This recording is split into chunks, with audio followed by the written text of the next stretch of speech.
Bonjour à tous. Paracha de cette semaine, la paracha Pekoudé, qui suit la paracha Vayakel de la semaine dernière. C'est la répétition mot pour mot des ordres que Dieu a donnés à Moïse, puis transmis au peuple juif. Comment construire le temple, les habits du grand prêtre, ainsi que tous les différents mobiliers qu'il y avait dans le temple. Nous savons très bien que dans la Torah écrite, tout est minutieusement précis. Il n'y a pas un mot en plus ou une lettre en plus. Quelle était la nécessité de répéter 2 parachiotes entières pour nous dire mot par mot les mêmes choses qu'on a entendues déjà dans les parachiotes précédentes, Teruma et Tetzavé? Apparemment, c'est une répétition pas seulement de quelques mots, de quelques lettres, mais des dizaines et des dizaines de versets qui, a priori, ne servent à rien. Nous avons d'ailleurs la même question dans la paracha Nasso, quelques semaines, où on parle des sacrifices qui étaient amenés par les chefs de tribu.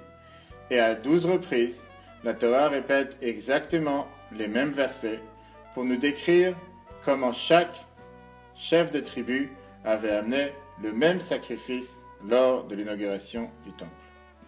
La réponse pour la paracha Nasso, c'est que même si le sacrifice était le même, l'effort individuel de chaque chef de tribu était particulier à ce chef de tribu. De là la raison pourquoi la Torah répète à chaque instant, encore une fois, comment chaque chef de tribu a amené son sacrifice. Nous pouvons dire la même chose pour la paracha de cette semaine. Il y a d'ailleurs une énorme différence entre la paracha Teruma Tetzavé et celle de Vayakel et Pekoudé cette semaine.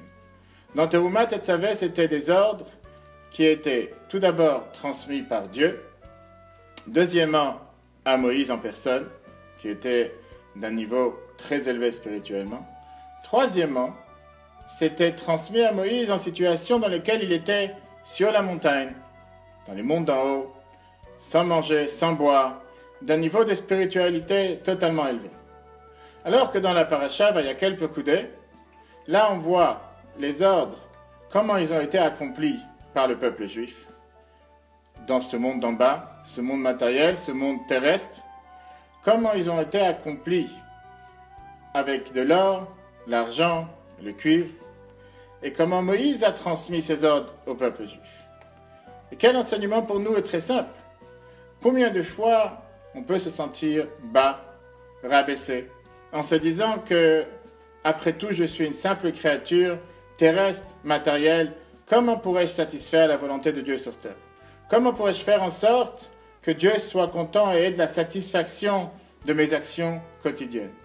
Vient la paracha Vayakel et Pekoudé cette semaine pour nous dire justement que si seulement nous avons ce nediv lev, si nous agissons envers Dieu avec un cœur chaleureux, un cœur juif, si nous agissons jour après jour pour mettre en application les ordres que Dieu nous a donnés dans ce monde matériel, ce monde ici-bas, c'est à ce moment-là que se remplit la volonté de Dieu, Veshachanti betocham, de résider dans un monde terrestre, un monde matériel. Cela ne s'est pas fait dans la paracha de Teruma Tetzavé, où les ordres étaient particulièrement spirituels, mais justement, dans l'application, dans la mise en application de ces ordres, dans le monde matériel, dans ce monde terrestre, par le peuple juif, qui était à un niveau beaucoup plus bas en spiritualité que Moïse, c'est là que la volonté de Dieu a été accomplie. À nous de le mettre en application dans notre service quotidien de tous les jours pour satisfaire Dieu de la meilleure manière. Shabbat Shalom à tous.